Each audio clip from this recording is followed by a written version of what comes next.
It's the season of SUVs. We just did a compact SUV comparo with the new Nexon. The link to that video is somewhere out here. And now we have the mid SUVs. We've got new mid SUVs. The Seltos, it has been facelifted and it gets a new engine. The Citroen C3 Aircross is all new and entrant in the segment. The Elevate, Honda's entry into the segment. We got the hybrid Grand Vitara. We got the Astor out there. We got the Taigun with the 1.5 TSI engine. And we have the Creta. This class is the Creta class. The Creta, it is still the best-selling mid SUV in the country. Can any of these other SUVs out Creta the Creta in the Creta's segment? That's what we're going to find out. And in this video, there is a lot to pack in. So it is a long video. We are going to put out chapters and Anand is here to help me out.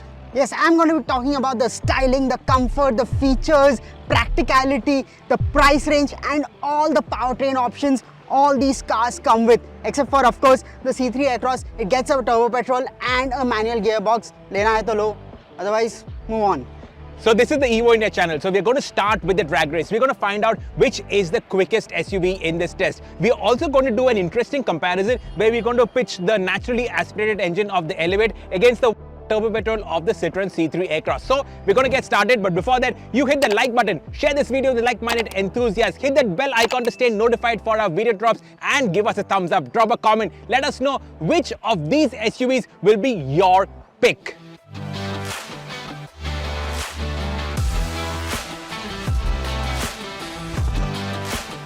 We start our drag race with the Seltos and the Taigun. Now the Seltos gets the new 1.5 turbo petrol engine and on paper it has got more power than the 1.5 TSI on the Volkswagen. Which is fastest?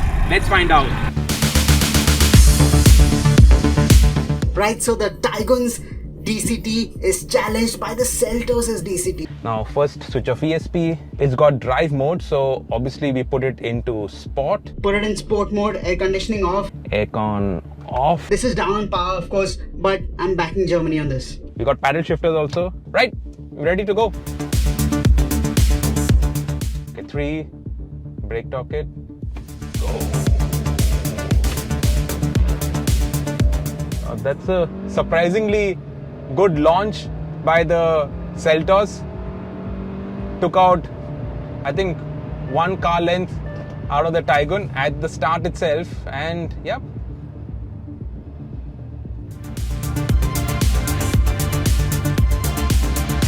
I think we need to do a rematch. Right, aircon off, sport mode, start stop also off. So it launches at 1500 RPM. The Taigun gets a slightly better start. No way, Taigun's faster? Okay, at 100, it's closing in, it's closing in, it's closing in, it's closing in, it's closing in. The Taigun is half a car length ahead at the quarter mile mark. Half a car length. The Taigun won with about 10 horsepower less than the Seltos. The DSG gearbox, of course brake torquing doesn't work, but it does launch faster than the Seltos if I put my foot down.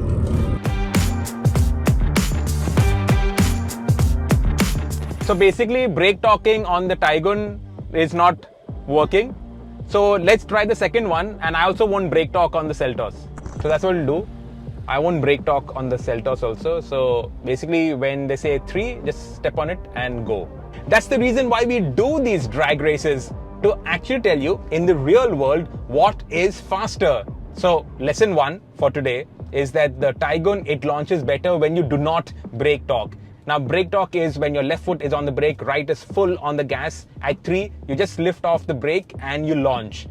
Obviously it's not working well on the Taigun because it's also done so that the DSG gearbox has good life and it doesn't wear out quickly, but obviously it doesn't give you as strong a response when you're launching it. Right, so now no brake torquing, we just step on the gas.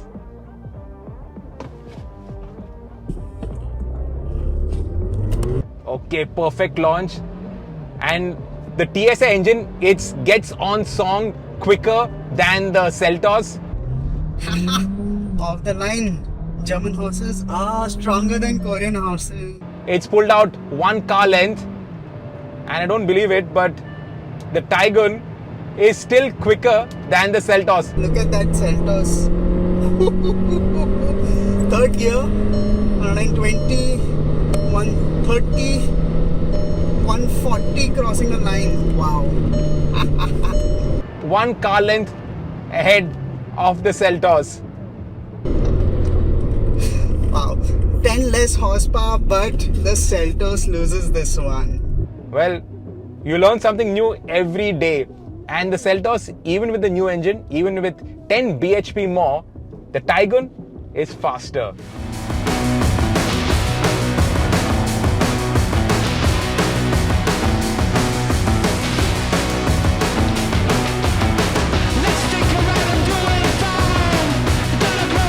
Now this is my first time driving the C3 Aircross, so I'm going to take a little bit of time to get used to it. First things first, AC off. No climate control. It's got rotary dials. Manual handbrake, manual gearbox. It's a 6-speed manual. Put the armrest up. Okay. Steering. Wow, it doesn't adjust for reach. Only rake.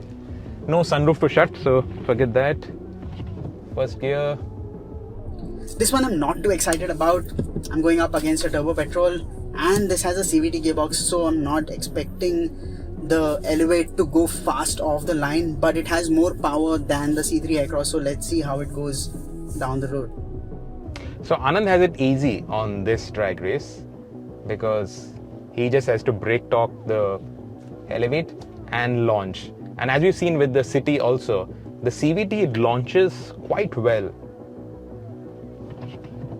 This we'll have to find out. What?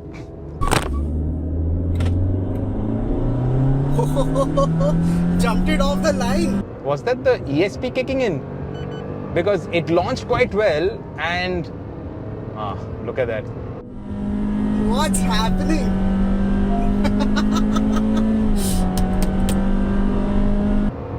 Once it launches, then it just keeps going.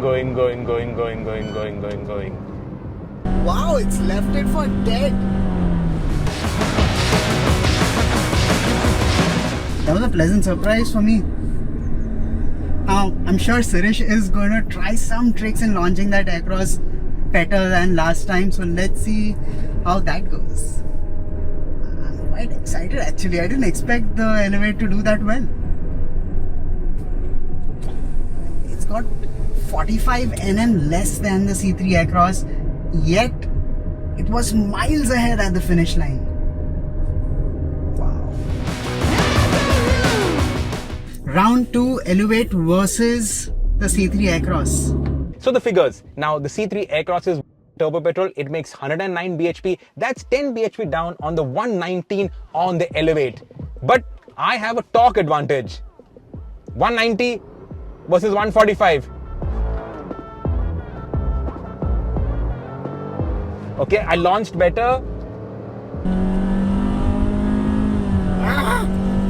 So he did launch well. Wow, I've taken him. Is he going to take me? Is he going to take me? Half a car length, half a car length, half a car length. Oh, am I catching him? I'm catching him, I'm catching him. Come on, one more shift. Oh, that was close. That was close.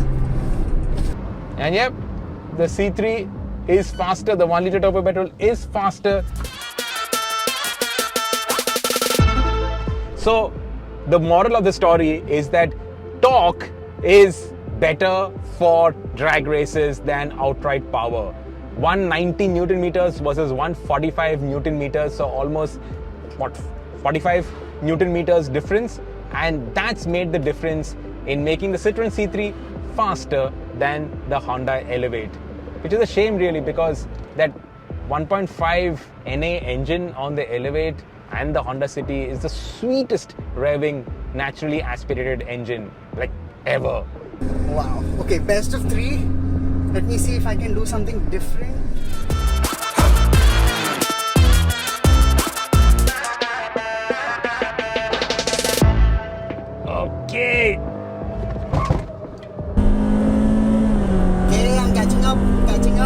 half a length, half a car length. Turbo torque. Come on! Come on! Come on! Come on! Oh, Man, that's like nose to nose to nose. just damn it! That was epic. And the C3 wins the drag race.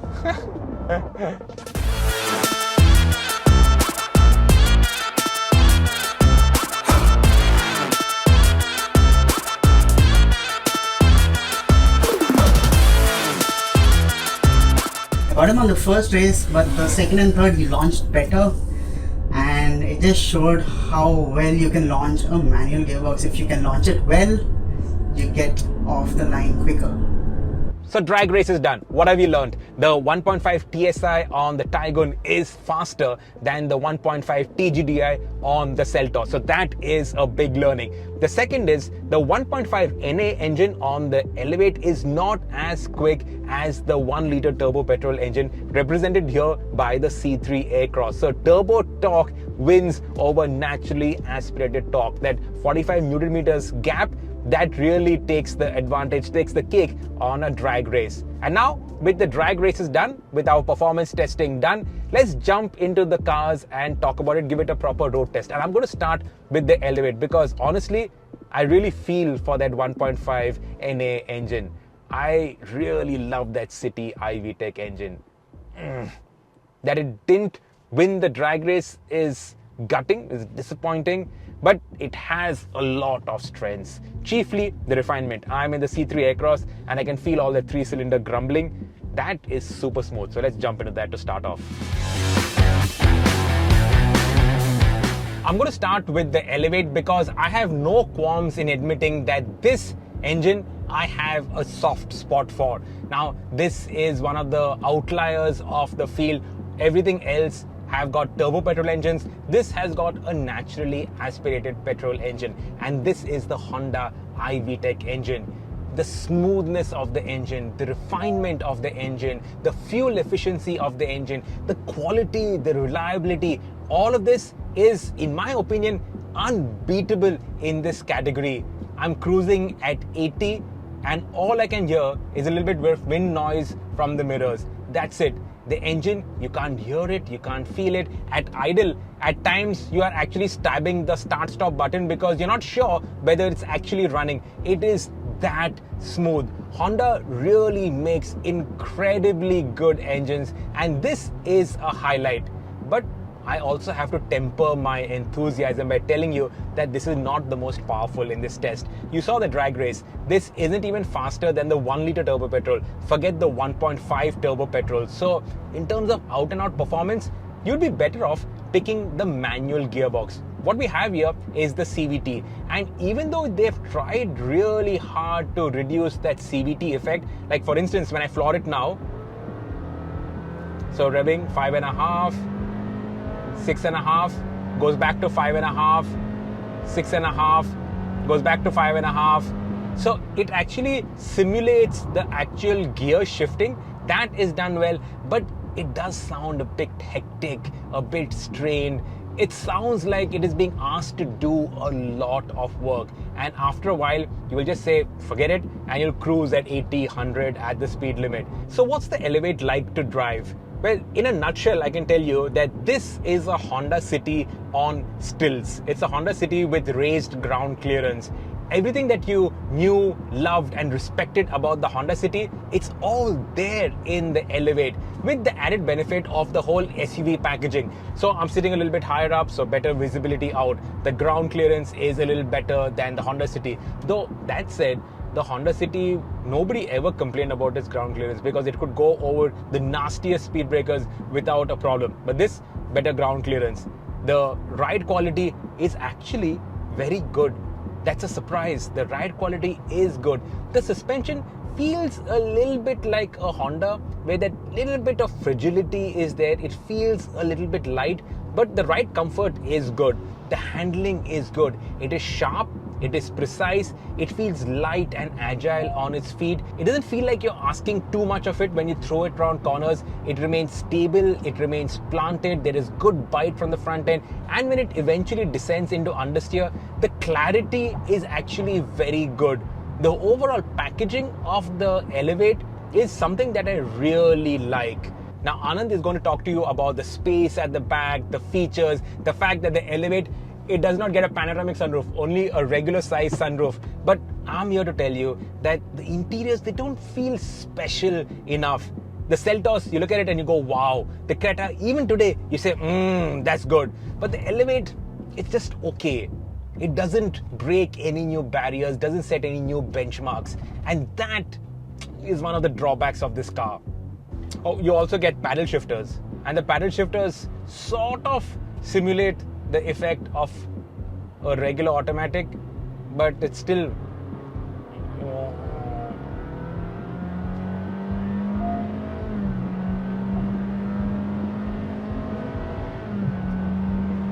it sounds so strained and having to work really hard. It is robbing the engine of a little bit of enthusiasm, but I drove the manual and I can tell you the manual made it to this engine.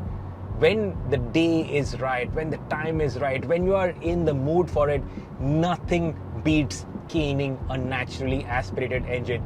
Even with the powerful TSI engine of the Taigun, the enthusiasm, the joy, the sheer thrill of driving that this engine gives you is, man, it really has my heart. And the fact that the Citroen C3 beat it in the drag race, that broke my heart. The Elevate is one of the newest SUVs in this lineup along with the C3 Aircross, but the traditional design makes it look a little plain Jane. It doesn't have the level of road presence that you get with some of the other SUVs in this test. But it's a regular Honda, looks like a solid Honda, feels like a solid Honda, nice power bulges on the bonnet. They look even nicer from the driver's seat. So let me take you to the interiors of the Elevate and show you what it looks like on the inside, what are the features in the Elevate, and what's interesting on the inside. The best seats in the business. Yes, the Elevate, like the Honda City in the sedan segment, offers the best seat comfort of all the SUVs in this class. However, it does lack a few features. You don't get cooled seats. You got a regular handbrake, not an e-brake. Seats are manually adjustable. It just doesn't have a lot of the features that you get in something like a Seltos. Even the roof lining, this feels very basic. A regular sunroof, not a panoramic sunroof. So the Elevate does skimp on a few features, but the ones that meet the eye, they feel quite nice. The forward over here, nice soft touch over here. I love this chocolatey brown seat cover, really nice. The steering is nice. It gets ADAS features. It gets all its controls. The ones that you need to use often are proper buttons. The ones that you don't need to use often are touch. The screen, not the best in the business, but I think it does a good job. Now let me take you to the back seat and show you the space in the Elevate, the comfort in the Elevate. The Elevate costs a lot less than most of the cars in this segment, like the Creta, Seltos, even the Taigun. Well, it shows in the interiors. From the rear, you feel like the cabin is a lot smaller because of the small sunroof. You don't get a panoramic sunroof in the Elevate. The two AC vents here, a big miss is this 12-volt power outlet only. You don't get Type C or Type A ports. The seats are comfortable but lack a bit of under-thigh support. Knee room is adequate, headroom is adequate. You get a nice armrest here with two cup holders. Now let me take you to the boot and show you how much space the Elevate has in its boot. The Elevate gets the third biggest boot in this segment, 458 liters of boot space, and you've got a good depth here, so you can load big bags into the Elevate.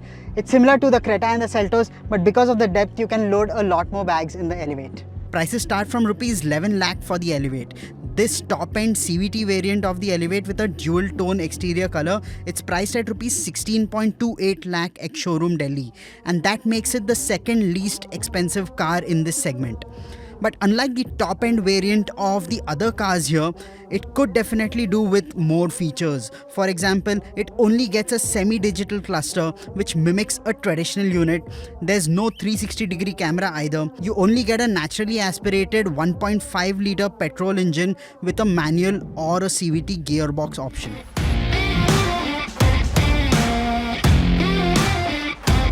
It's actually incorrect in saying that the Elevate is the only naturally aspirated engine in this test. The Grand Vitara, this also gets a naturally aspirated engine, but this also gets hybrid assistance and is all the better for it. Now in terms of figures, the Grand Vitara hybrid, it puts out 114 bhp and 141 Newton meters of torque, both of which are slightly less than the Elevate. But because of the hybrid assistance, when you put your foot down, okay, you do get that CVT rubber band effect, but you also get a punchier turn of pace.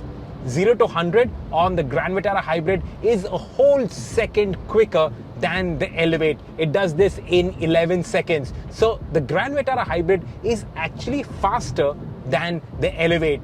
And also the Grand Vitara hybrid is the most fuel efficient mid SUV. This thing, it sips fuel.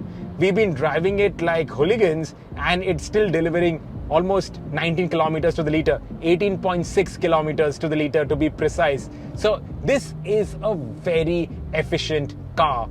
The hybrid is also a very refined car. Now, when the engine is running, this motor is not as pin drop quiet as the Elevate. But a lot of the times, I got my foot off the brakes. Now it is in hybrid mode, basically in the EV mode, and there is zero noise. The engine is not running. Very often you take off from traffic signals, you take off from your parking in pure EV mode, and the silence of that EV mode, that really is something different from all these other combustion engines. I actually got my foot slightly on the accelerator. We are going slightly uphill and there's nothing. It's just running on pure electric power. The engine has kicked in now. And again, the refinement, that switch over is so good that unless you're looking at the dial or you're keeping a sharp ear out, you will not hear it, you will not feel it. These powertrains, well, this is a Toyota powertrain. This is a Toyota. The Grand Vitara is made for Suzuki by Toyota at the Toyota factory in Bidadi outside Bangalore. So this is a Toyota. The car itself is a Suzuki. The platform is a Suzuki platform. So it's a lot of mix and match of these two manufacturers. But end of the day, this has all of Toyota's expertise in terms of hybrid powertrains and Suzuki's expertise in terms of making an affordable car for India, packed with features. Stuff like it's got a 360-degree camera. This is the only car in this test with a head-up display, which I've left shut because I don't like those things intruding into my field of vision. Do you like the head-up display? Let us know in the comments. Other things, cooled seats, very nice. Of course, there are other cars also in this test that have cooled seats, but this is a nice touch. It's got a panoramic sunroof. Elevate does not have a panoramic sunroof. But the problem is this sort of curtain that it gets, it does not keep away the hot sun. So in the afternoon when you're driving, you have the sun directly above and you can get a headache. This is not a smart idea for India and a surprising miss given that Suzuki, Maruti, they know Indian customers better than anybody else. Okay, what else do I like on the Grand Vitara? Seats, they're nice. Driving position is good. These are manual seats, these are not electrically operated seats. The digital cluster is nice. It gives you a whole bunch of information that you need. The steering is actually pretty good. In fact, this is an agile car. Suzuki's DNA is hatchbacks, right? And even though they've made this mid SUV, it still has Suzuki's hatchback DNA. And that means it is easy to drive, it feels light, it corners enthusiastically, and it's something that really encourages you to drive hard and fast. Throwing it around a couple of corners is actually a pretty enjoyable task. This powertrain refinement is so good that you hear a lot of wind noise. You throw it around a few bends and there is a really nice amount of grip. You can really lean on the front end, push it hard. That Swift DNA is present in the Grand Vitara. So nice to fling around. Of course, the Taigun has a slight edge in terms of its ability around corners, But the Grand Vitara is a fun mid SUV to drive. In fact, the Grand Vitara is one of those SUVs that really surprises you with the overall package. No wonder this is the fastest mid SUV to clock 1 lakh sales. In fact, the Grand Vitara is just celebrating its first birthday and sales are really strong. In fact, riding on the back of the Grand Vitara sales, Maruti Suzuki is now the largest SUV manufacturer in the country, overtaking Tata Motors, who in turn had overtaken Hyundai. In all the enthusiasm about cornering, I probably forgot to talk about the ride comfort. And I will point out that this also rides pretty well. In fact, it handles so well that we tend to ignore the ride comfort. And this platform is so torsionally rigid that just like the Taigun, this can also lift an inside rear wheel when you're cornering it hard. We did that when we drove the Hyrider, we did that when we drove the Grand Vitara for the first time. This is enthusiastic. Now, if you don't want to spend too much on the hybrid, you can also get the regular non-hybrid, which confusingly Maruti Suzuki calls Smart Hybrid, whereas the regular hybrid is only called hybrid. Now, you would normally think that Smart Hybrid is a little bit smarter than a regular hybrid, but it's the other way around. The Smart Hybrid is the micro hybrid, whereas the hybrid is the regular hybrid, and the hybrid is the one that will give you this crazy fuel efficiency figure. Now, forget all of that. If you want to go and explore the outdoors, but you want a sensible car for the city, you can also get all-wheel drive with the Grand Vitara. But the all-wheel drive is only available with the manual gearbox. You can't get an automatic with that, which is a bit of a letdown, and that's the reason probably why the all-wheel drive Grand Vitara accounts for just 2% of overall Grand Vitara volumes, which is a shame really, because that all-wheel drive drivetrain, it works so well. It's such a nice drivetrain. In fact, you stick that all-wheel drive drivetrain into sport mode and it will power oversteer. And that's all the excuse we need to put out these sideways shots of the Grand Vitara all-wheel drive. And with the Grand Vitara all-wheel drive, you can also go through gravel tracks at speed. You can go through slush. You can cross small little streams. The Grand Vitara all-wheel drive is really the jack of all trades that nobody expected, but it delivers. In fact, if Maruti Suzuki plans to go back to motorsport, which I think they are planning, the Grand Vitara all-wheel drive and the Jimny are the two vehicles that they can take to rallying and which can really deliver for them. And because the Grand Vitara has the genes, it has the base for a great rally car. Amongst all other cars in this test, this is one of my picks.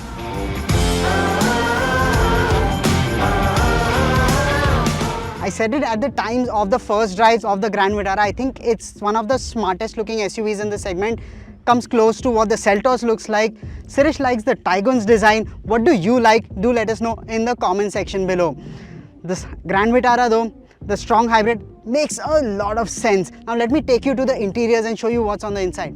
Now step inside the Grand Vitara and you find that it's a lovely place to be in.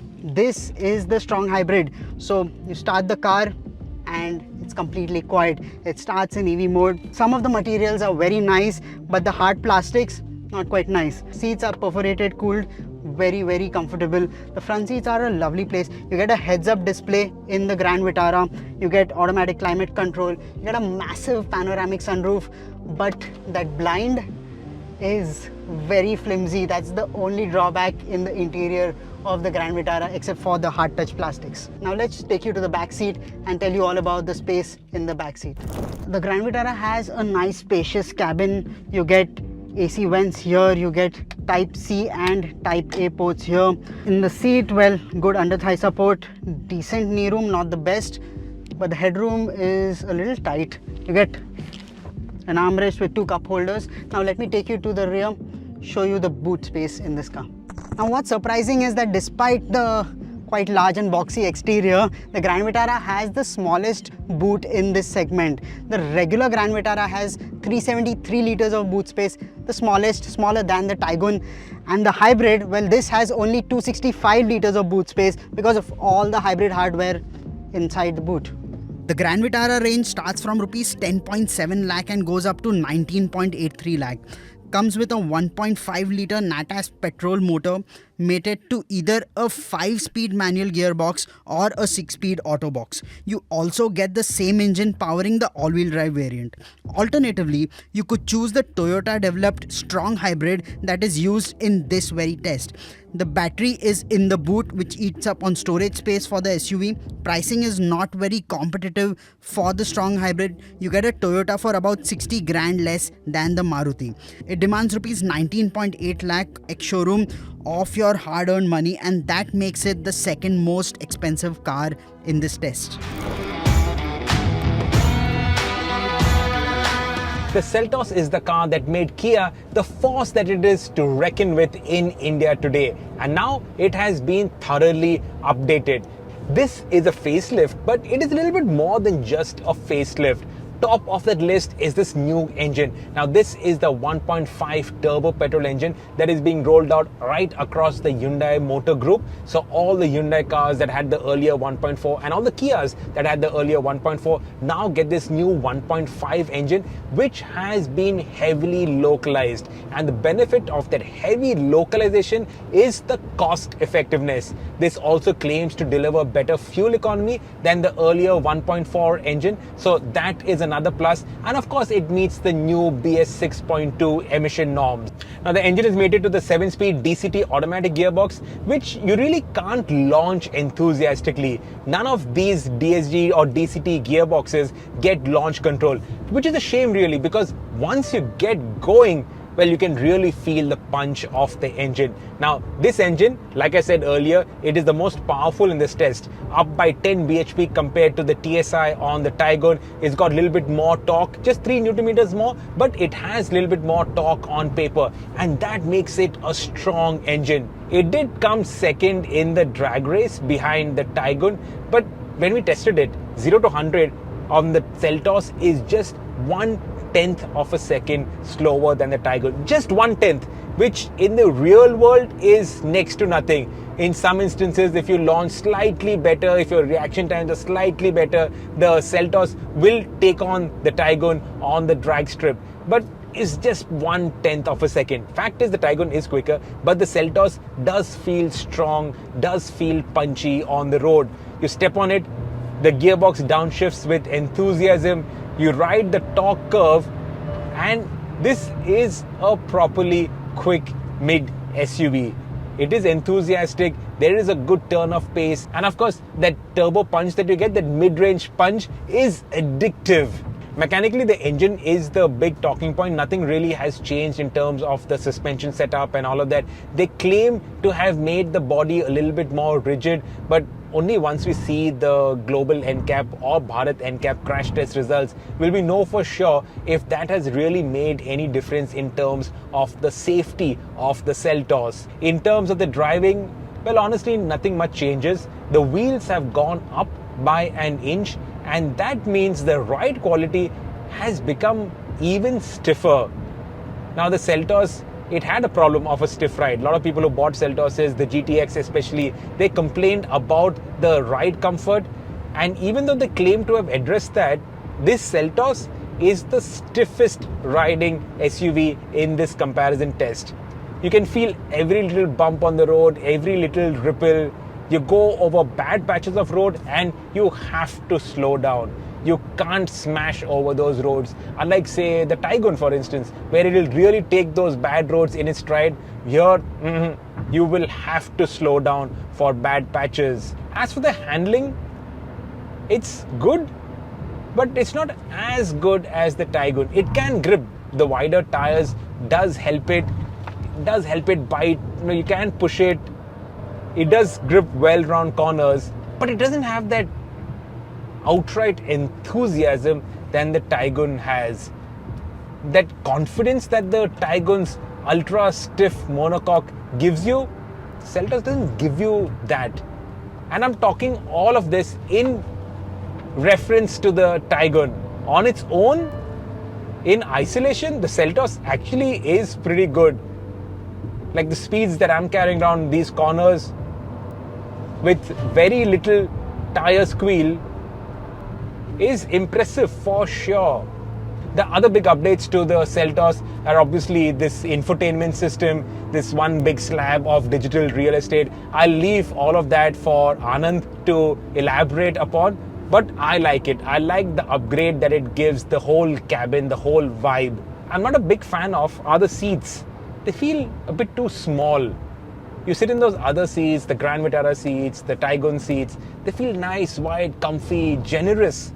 This doesn't feel generous, and even though it's electrically operated in terms of height, you can't go low down enough. You're sitting too high up. The Seltos also has drive modes, so you have the Eco, Normal and Sport. In Sport, the steering weight that increases noticeably, and of course you have the traction modes, snow, mud and sand, which honestly it's really pointless. It's the same like the Harrier. The Harrier also has these traction modes, but this is front wheel drive. If you go into the sand or if you go into slush, you are going to get stuck, and none of these modes are going to get you out. You will have to call a tractor or 5 strong men to push you out.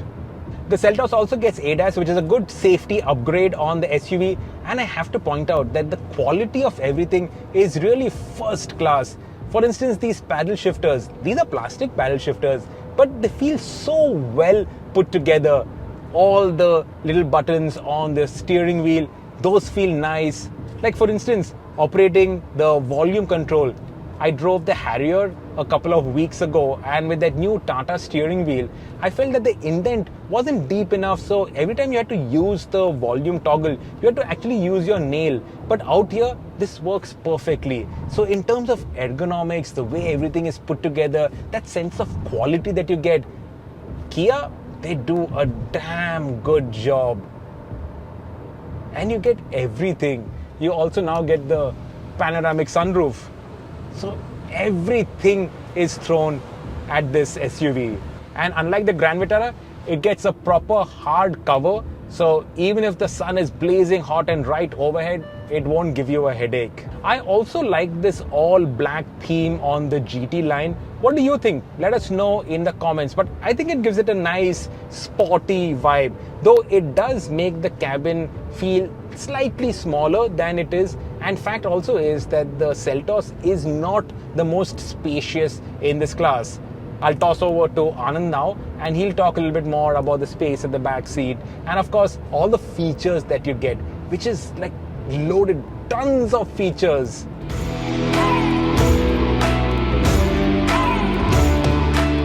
The Seltos is a smart looking SUV. It is universally accepted, and that's why with the update, Kia didn't change too much with the design. A few nips and tucks here and there. The headlamps, the bumper, the tail lamp, they all make the Seltos even smarter than before. And in this group of cars, it does look like a more premium SUV than everything else you get on the market right now. Now let's take you to the interiors and show you what's on the inside of the Seltos. The minute you step inside the Seltos, you know what your money is getting you. It's the best kitted car in this segment. It gets ADAS features, it gets a new wide screen, nicely tapered compared to what it used to get before. It gets cooled seats, drive modes, a big panoramic sunroof, very comfortable seats, and it's electrically adjustable, so you don't have to move, manually like in many other cars. The steering, it adjusts for rake and reach, and you get a banging Bose system. It's the best in this segment. Now let me take you to the rear seat and show you the space in the Seltos. Rear seat space, quite good. Not the best, but you can sit 3 in the Seltos. You get a nice armrest with 2 cup holders here, but a flat seat so the third person can sit comfortably. You get 2 AC vents, 2 Type-C ports, and this gets an air purifier also. The panoramic sunroof, it goes all the way to the back, and so you get a nice clear view of your surroundings. The best bit I like are these blinds. Feels like a premium car. Now let me show you the boot space in the Seltos. The Seltos, like the Creta, has 433 liters of boot space, lies somewhere in between in this segment, but the flat loading bay allows you to take bags in and out quite easily. At rupees 20.3 lakh ex showroom Delhi, the Seltos is the most expensive car of the lot, but it has a lot of features to back that hefty price. The quality levels are right up there, and the Bose audio system in the Seltos is the best in this class. You also get very cool ambient lighting in the Seltos. You get the widest range of engine and transmission options with the Seltos, a 1.5 litre NatAs petrol and a 1.5 litre turbo petrol. The NatAs engine comes with a 6-speed manual gearbox, and the turbo gets a 7-speed DCT gearbox. The one that we have in this test is the turbo petrol with the DCT gearbox. You also get a 1.5 litre diesel engine, same as the one in the Creta on this test. The gearbox options for the diesel are a 6-speed manual gearbox or a 6-speed automatic transmission.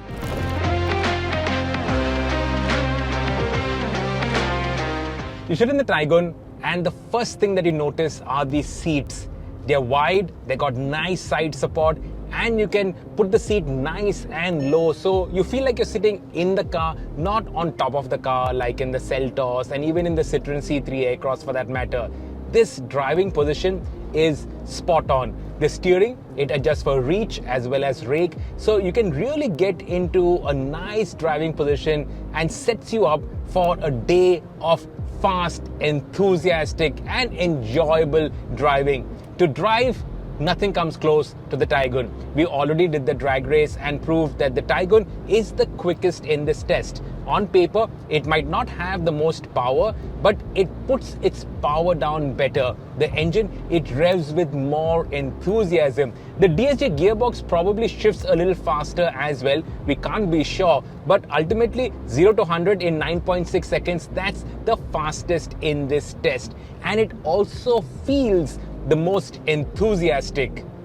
We've talked a million times about the platform, its torsional rigidity, and how because it is so torsionally rigid, it can have softer dampers to deliver good ride, so it can absorb all these small undulations and all of that. It can absorb it really well. Yet when it goes around corners, while there is a bit of body roll, it can really handle, it can carry solid speeds around corners. In fact, on tighter corners, it will even lift its inside rear wheel. And that's a sign of how torsionally rigid the body is. And that torsional rigidity, it also impacts the safety. This is a 5-star rated car. In the crash test ratings, the global NCAP crash test ratings, it's scored 5 stars. So if you're looking for a safe car in this test, the Taigun should be your pick. Eyes closed, don't look at anything else. None of the others have a global NCAP crash rating. The Creta has it, the Seltos has it, not the new Seltos, but the pre-facelift Seltos has it. You can go see for yourself. It is nowhere close to what the Taigun has. So if you're looking for a safe car, go for the Taigun. Also, the Kushaq. I must mention the Kushaq. Now, the Kushaq is not here because we couldn't get hold of a car, but whatever I say about the Taigun holds true for the Kushaq as well. Both get the 1 litre as well as the 1.5 engines, both get the same transmissions. It's just the styling, whichever styling you prefer, or say if you have a Skoda dealer closer to you, then look at the Kushaq, or if the Volkswagen dealer is closer to you, or you know them better, look at the Taigun. But that's down to personal preference. Otherwise, mechanically, both are identical. Now, it's 3 years since the Taigun and even the Kushaq were launched, and it's starting to look a bit dated. That's the pace of progress. New cars are coming at us thick and fast, facelifts, updates, everything is getting updated so quickly that if something is 2-3 years old, it really does feel old. For instance, this digital cluster now, it's not looking the most modern. The screen, okay, in terms of size, it is just about okay. It's not best in class. That reverse parking camera, the resolution, the size, that's actually very poor now. The sunroof, no panoramic sunroof, just a regular size sunroof. Though this is slightly bigger than the Elevate, I should point that out. Otherwise, this does not feel over-endowed in terms of the equipment. The climate control panel, it's a little fiddly to use. It's not the most intuitive. You prefer to have physical knobs to use and to adjust your climate control. These paddle shifters, they again don't feel the best in terms of quality. But ultimately, it boils down to the driving. This is Evo India. We love driving and we talk about the driving dynamics. And when you find a set of corners, the Taigun is such a joy to throw around. Use the paddles to get a bit of engine braking, keep the motor spinning in its sweet spot. The motor also is so nice, so eager to rev, eager to deliver, and it can carry so much of speed around corners. You really have a blast driving this. We've driven the Taigun so much, the border patrol, the run-off Kutch, all over the country, and every time I get behind the wheel, I gain a newfound respect for the Taigun, for these India 2.0 cars.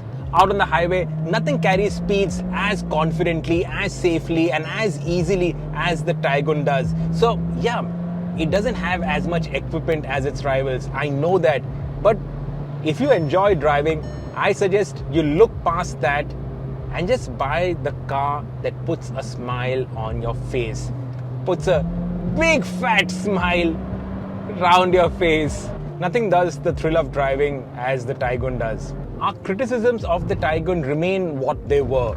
The steering, for instance, it should have a little bit more weight that will just add to the sense of sportiness. At the rear, I would have preferred to have disc brakes. Now, there's nothing wrong in terms of the braking distances, but come on, in terms of safety, rear disc brakes are obviously better. And yeah, that's about it. Of course, it could do with a lot more in terms of equipment, but then again, the pricing will go up and that whole equation goes out of whack. So I'm not qualified to comment on that, but it should have a little bit more equipment. I can tell you as much.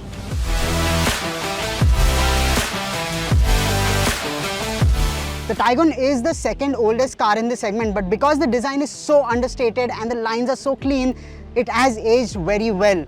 Compared to a Seltos though, it does look like the Seltos feels like a lot more premium car on the outside. Maybe an update to the Taigun will help it a lot. Overall, it's the most compact car in its segment at just 4.2 meters in length, and that shows in the dimensions of the car. Even visually, you can see how compact this car looks. Now let's take you to the interiors of the Taigun. Step inside and the Taigun does feel as understated as the exterior, but you feel like you're sitting in a solid car. This is the only car in the segment with a 5-star NCAP rating. Otherwise, the materials, some of the hard plastics, they're not quite nice, but the fabric seats, I prefer them over leatherette seats. You get sport mode in the gearbox, you get touch sensitive climate control, and a regular sunroof, not a panoramic sunroof. Now let me take you to the back seat and show you the space in the rear. The compact dimensions of the Taigun show in the rear seat as well. The seat is not as wide, so 3 passengers abreast is not going to be as comfortable. Even with this hump, the middle seat passenger is going to find it a little uncomfortable. You get a nice armrest with 2 cup holders here. You get Type-C ports and AC vents here.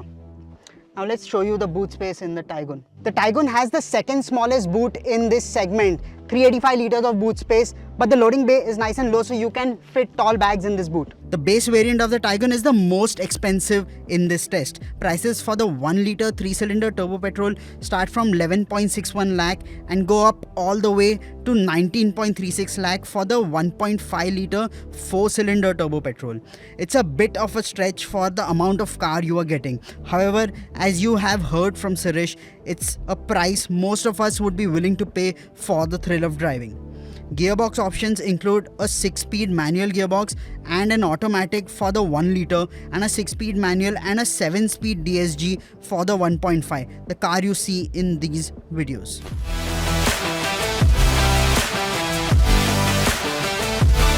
Now, where do I start with the C3 Aircross? I know this is what Anand is supposed to talk about, all the features and all that, but well, you get a manual aircon, you don't get climate control, you don't get a sunroof, you do get a digital cluster, but this is the tiniest digital cluster in this class. The infotainment is okay, that's no problem. The steering wheel looks nice, it's nice to hold. You only get a manual gearbox and you only get the one engine. So you don't get a bigger capacity engine, you don't get a diesel, nothing. One engine, one transmission, and that is that.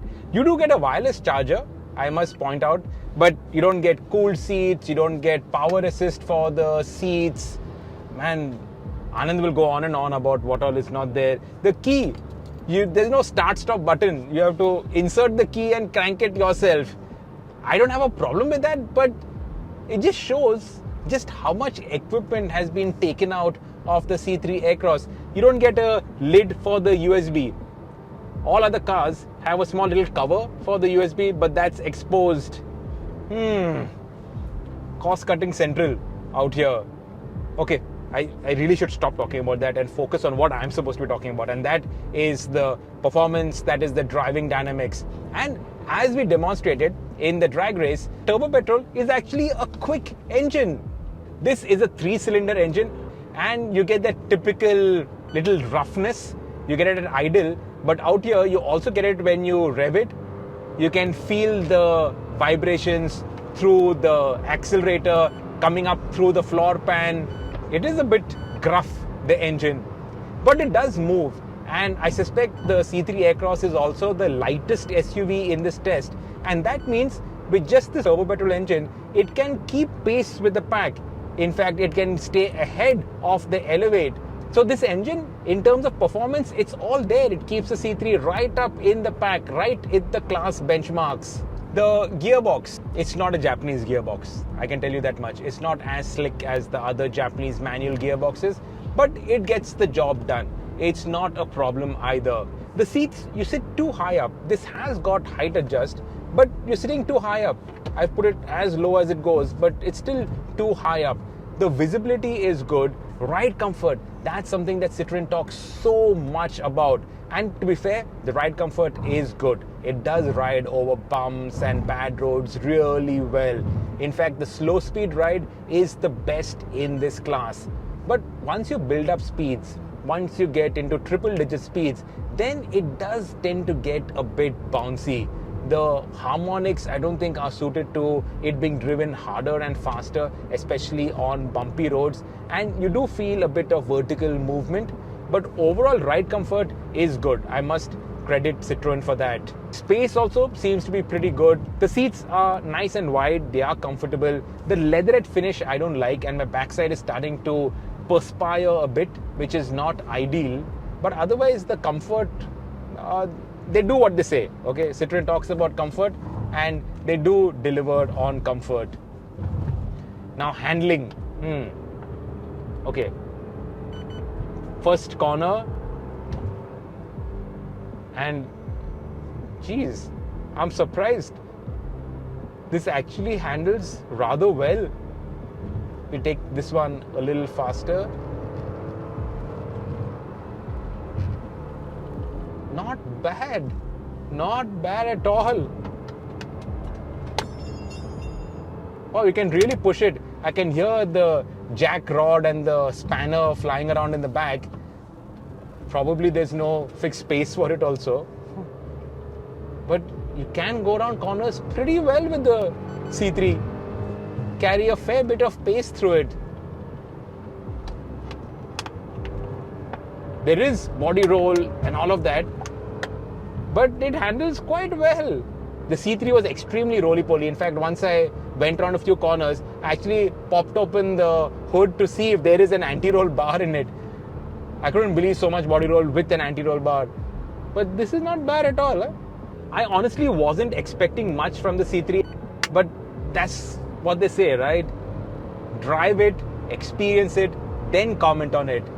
And that's why I haven't commented on it until I've gotten behind the driver's seat. And overall, I'm impressed, to be honest. The C3, I was not impressed at all with it. But this is nice. This is nice. And now that I know the price, and keeping that in perspective, this is very good for the price. This also is a 7-seater, which again Anand will talk about. But you do get, for whatever it's worth, in emergencies, you can squeeze in 7 people in the C3. What the condition will be when you go around corners like this with 2 people right in the 3rd row, that doesn't bear contemplating. But see, it gives you the practicality, it gives you the option. It won't leave you stranded in case you have to squeeze in 7 people. In terms of styling also, I think this looks pretty impressive. It cuts its own nice visual identity. But again, it doesn't have LED lights. There's so many things that it does not have. The door handles, flip up door handles in this day and age. Citroen have got the basics right. The engineering is right. The engine does deliver on performance. The chassis is dynamically sound. It's just that they've gone so aggressive with their cost cutting that you can't look past that. And that is the problem. The C3 at its price, it actually makes so much sense. But do you see a C3 on the road or do you see punches on the road? And that's the thing with this also. They could have priced it a lakh more, but they could have hidden away all that visual cost cutting. And the C3 Aircross would have been all the better for it. Really, Citroen seems to have done the C3 Aircross a disservice by so aggressively cutting costs here and there. Otherwise, I'm impressed. I'm impressed by it. The C3 Aircross is based on the C3, which is a segment and a half below, but the C3 Aircross grows in size. It's a lot more muscular, has a lovely stance, and this SUV honestly looks very attractive. It has that typical French flair. It has 17-inch wheels, 200 mm of ground clearance, and if you look at it in the side profile, you can see the longer length of this car. It's the longest SUV in this segment. It neatly hides its USP, a third row of seats in the back. The C3 Aircross is more than 7 lakh cheaper than the Seltos, and that shows in the features and the equipment that this car carries. Even the door handle, look at how flimsy it is. There's a major skimping of features in the C3 Aircross. So you use the key to start the car. You get only a manual gearbox. You get manual AC controls. You don't get a sunroof. It's because you get AC vents on the roof for the middle seat passengers. You get only 2 power window buttons over here. The other 2 are hidden over here, but you do get an armrest. Now let's hop into the second row and the third row and show you the space inside the C3 Aircross. I'm 5 feet 10 and a half. This seat is set to my driving position. There's plenty of knee room, good under thigh support, a large greenhouse, so the C3 Aircross feels very spacious from the back seat. It doesn't get an armrest here though, because this is a 7-seater and this row is going to fold in to enter the third row of seats. You get 2 Type A ports, not Type C ports. That's again in the interest of cost saving. You get your power window switches in the center, so if you're sitting in the back seat with your seat belts on, can't reach it. You gotta stretch in and reach it. The C3 Aircross is known for its cooling. The air conditioning works really well, and the AC vents on the roof, they cool the middle row very, very well. Fairly simple to get into the C3 Aircross third row. It tumbles neatly. But I'm too tall for this and too fat for this. You can get in, but it's a short drive at the most. The C3 Aircross has the biggest boot in the business. Citroen calls this the 5+2 seater, not a 7-seater. That's because you can completely remove the third row of seats. You just tumble it down. There's a lever here. The seat completely comes off and you can walk with it, and you get 511 liters of boot space. Just like Ford did with the Model T, you can get any variant of the C3 Aircross as long as you choose the 1.2 litre 3-cylinder turbo petrol engine and the manual gearbox. Yes, you don't get an automatic, you don't get a 4-cylinder engine, and as you've heard, there are a whole lot of features missing. The benefit of so much cost cutting is the lowest starting price. Just rupees 9.99 lakh will get you the base C3 Aircross. The top spec Aircross will cost you only rupees 12.76 lakh.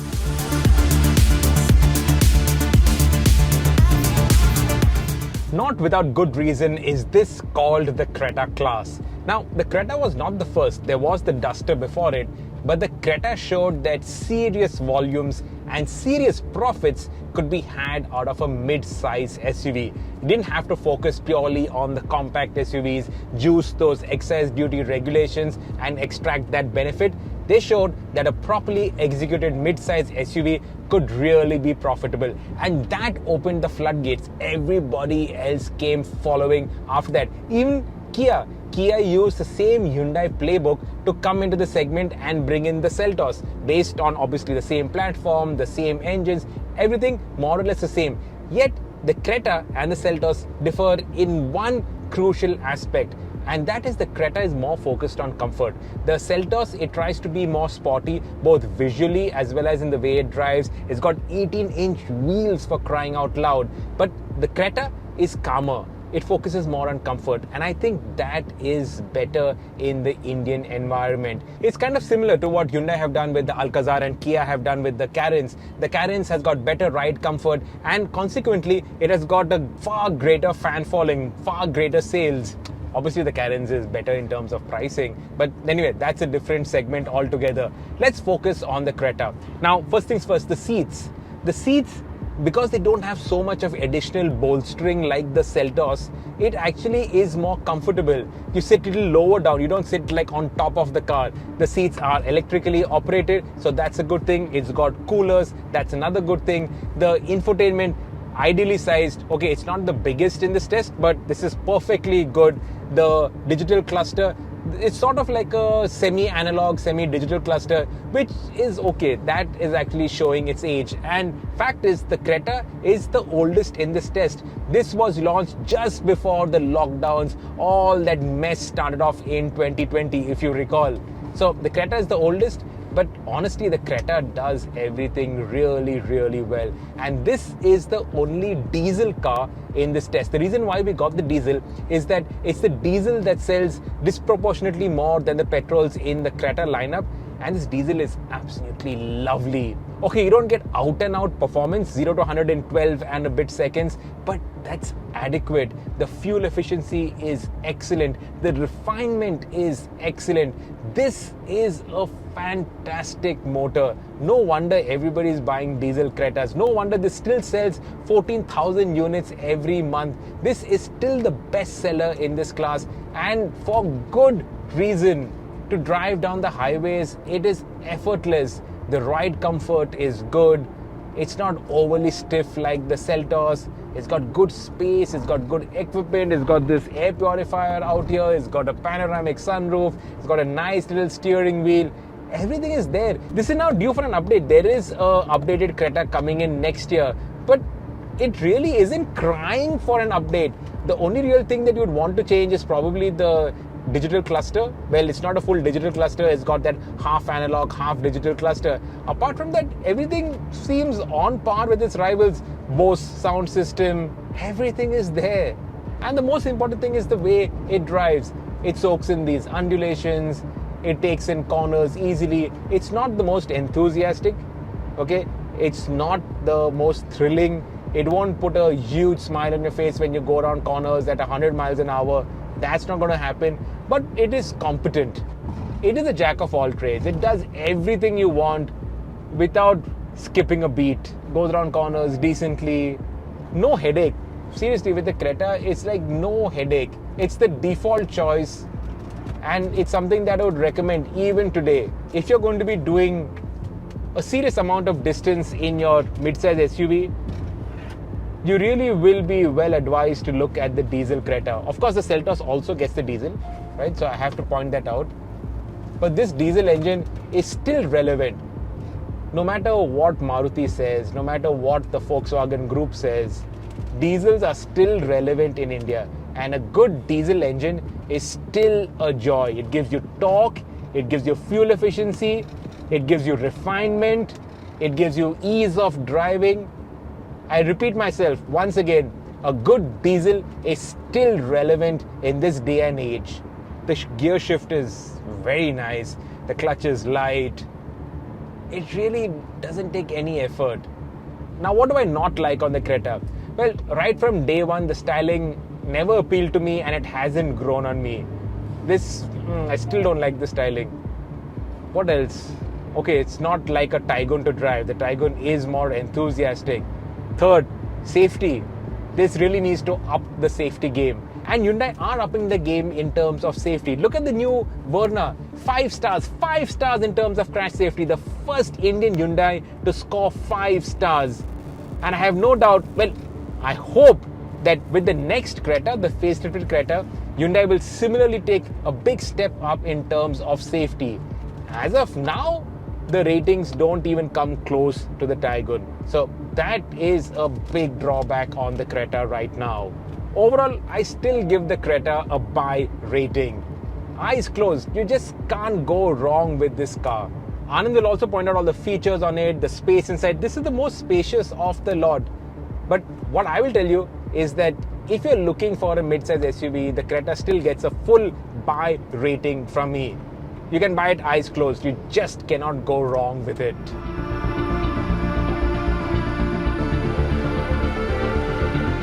This is the Creta class, as Sirish says, the midsize SUV segment. Well, the Creta has ruled the roost for generations of the Creta, and this new Creta, it is polarizing. It is a radical design. We thought it would polarize a lot of people, but it's a very successful car. 14,000 units sold in the last month itself. This is the oldest SUV in this segment, and Hyundai hasn't even updated it yet.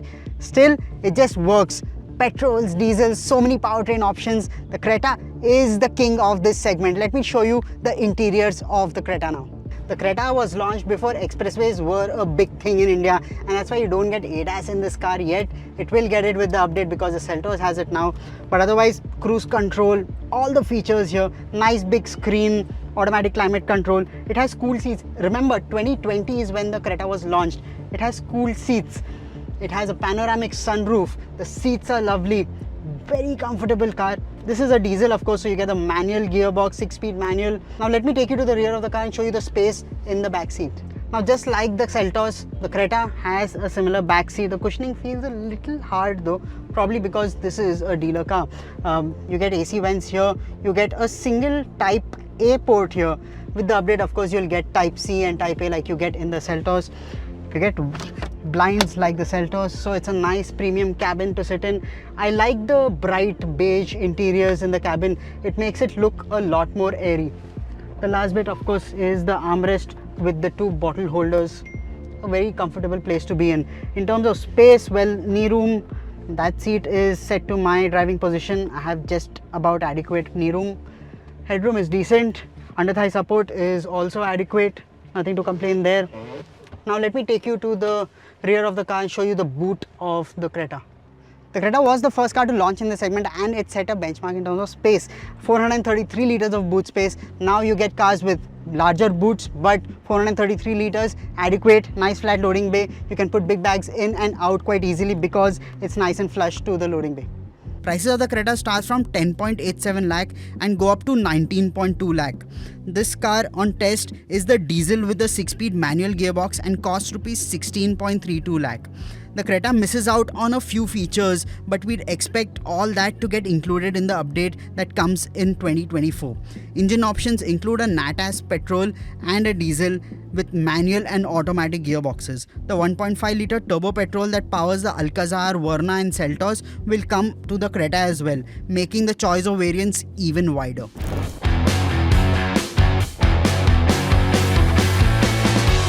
Unlike the Hector that really took off thanks to all the space inside, the soft suspension and also that big infotainment, the Astor, you don't really see too many of them on the road, do you?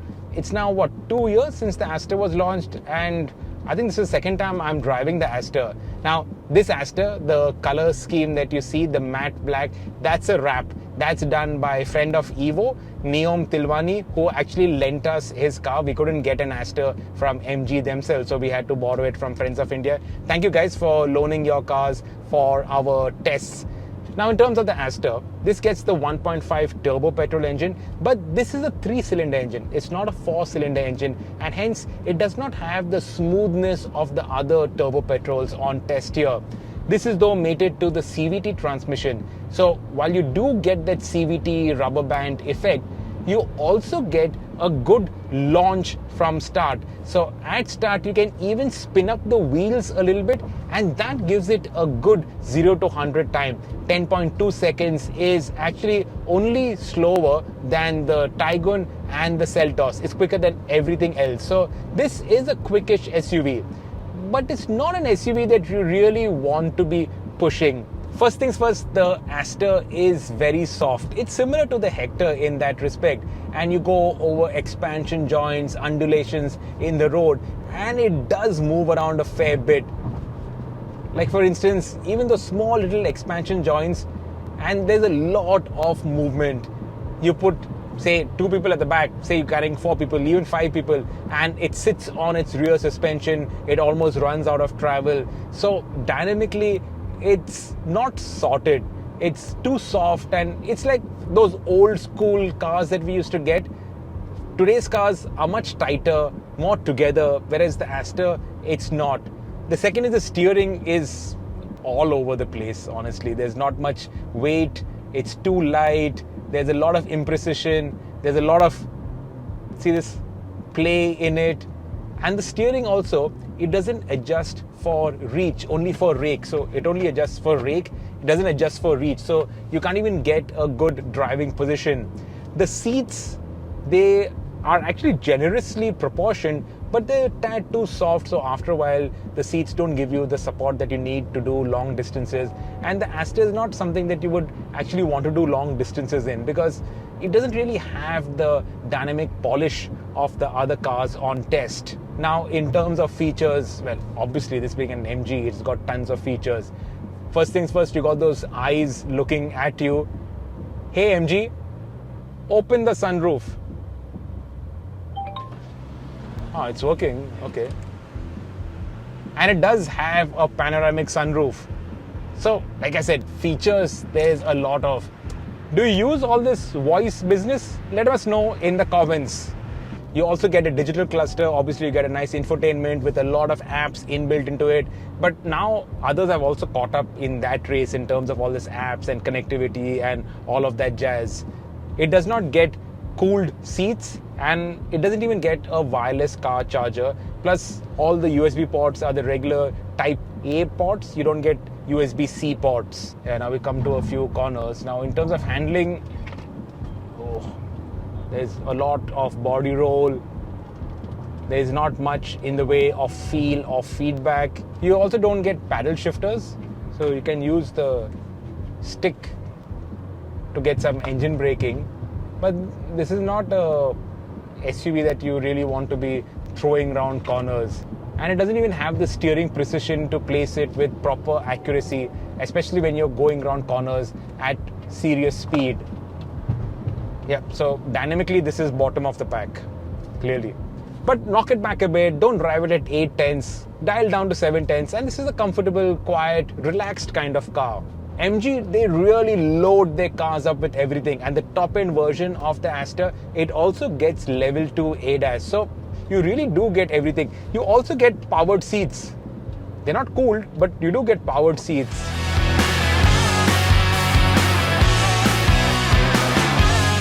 The Astor was the first car in its segment to get level 2 ADAS features, and that got a lot of people interested in this car, got them to MG showrooms to look at this car, and it does look very handsome. It gets nice white 215 section tires, clean lines and headlamps in their conventional position. The rear is looking a little dated, but otherwise the Astor does look very handsome from every angle. Now let's take you to the interiors of the Astor and show you what you get on the inside. The interior of the Astor is a very nice place to be in. The seats are electronically adjustable. The steering adjusts only for rake, not for reach. That's a downer, but otherwise the interior is lovely. Lots of soft touch dashboard materials. The seats are lovely, very comfortable. You get a panoramic sunroof. You get this MG AI assistant. A little gimmicky, but a nice cool feature in this car. Now let's take you to the back seat and show you what kind of space you get in the Astor. The back seat of the Astor, you don't get enough knee room like you get in an Aircross, but the large panoramic sunroof, that makes the cabin quite airy. You get AC vents here. You get Type A ports again like the C3 Aircross, not Type Cs. You get an armrest in the center and 2 bottle holders. The seats are comfortable, lack a little bit of thigh support, but the headroom is quite nice. Just like the C3 Aircross, the Astor also is a big booty car. 488 liters of boot space, lots of space to take your weekend's luggage. The Astor's price starts from 10.81 lakh and goes up to 18.69 lakh. The turbo petrol 3-cylinder motor in this video has been discontinued. You can only buy the 1.5 litre 4-cylinder NATAS mill now, that's either mated to a 5-speed manual or a CVT gearbox. On the features front, the Astor gets a 360-degree camera and a panoramic sunroof. There's no wireless charging, and navigating through the infotainment system is quite a task. Well, the verdict of this comparison test is too important, and these SUVs are too closely matched to actually give out a verdict like that. And that's why we drove it some more. We ran out of light, we drove it back to Pune, we spent the morning sitting down with Anand's Excel sheets, noting down these SUVs and scoring them on individual parameters. And at the end of it, using all the Excel prowess that Anand has, the winner turned out to be the Hyundai Creta. Well, it's surprising because this is 3 years old, and also there is a facelift coming up very soon. But fact of the matter is that the Creta does everything that the Creta class needs and demands. It has got space, it has got good enough performance, it has got a wide range of powertrain options, it has got features. It looks, well, styling is personal and you can make up your own mind on it. But honestly, the Creta is a jack of all trades. It might not be the master of one, but it does everything so well that it rates really highly on all the individual parameters. In fact, those Excel sheets, we have the scoreboard out here so you can see it, and we also have a detailed analysis of it on the Evo India website. The link should be somewhere out here so you can go there and you can check out how we rated and why we rated these on all the individual parameters. But the best SUV in the Creta class still remains the Creta. That said, this is the Evo India channel. I'm not wearing my Thrill of Driving t-shirt right now, but if you're looking for the thrill of driving, where's the Taigun? Yeah, the Taigun is still the number one in this class. The performance, the handling, the thrill that it gives you, the fun that you have from behind the wheel is unmatched with the Taigun. But second, using Anand's Excel sheets, is the Elevate. The powertrain might not really hold its own against the other turbocharged motors, but it is smooth, it is refined, it really does things very well, and that's why the Elevate is second in our analytical score sheets. Third is the Grand Vitara. Now, initially I thought the Grand Vitara would be the best amongst this segment, but the only real drawback is that the space at the back is not as good as the other SUVs. It is a bit cramped in there, and if you're going to be chauffeur driven in, the Grand Vitara is not the best out here. But the powertrain, the hybrid powertrain, really gets our vote, and this being Evo India, we will always push the cause for technology. So why does the newest, the Seltos, not win this test? It has got performance, it has got features, it's got damn good styling. In fact, this is the best looking SUV in this test. The only real drawback is the ride comfort. It is a bit too stiff. So in terms of everyday usability, that's the only real drawback with the Seltos. Otherwise, the winner of your Creta class is here, the Creta. Do you agree? Let us know in the comments.